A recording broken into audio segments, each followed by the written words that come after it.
Good morning বন্ধুরা। এখন বাজে 7:30টার মতো। আমরা এই ছাদে চলে এসেছি। এই যে মাম্মাম আজকে ফুল উঠেছে। মাম্মাম গুড মর্নিং। Good morning. ওঠা। মাম্মাম ফুল উঠবে। ছোট মানুষ ওঠাতে পারে না, দেরি হয়। আজকে ও ওঠাচ্ছে। আজকে বেশি ফুল ফুটেছে, হয়ে যায় আমাদের পুজো হয়ে যায়। এই গাছটা দেখো, আবার দুটো ফুল ফুটেছে, দেখেছে? দেখো আমাদের পেঁপে গাছ।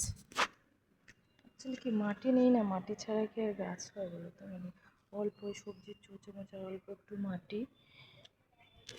তো কাদের কাদের ছাদে কী কী গাছ আছে আমাকে জানিয়ে তো, আমাদের কী কী ফুল গাছ আছে। Tata, by.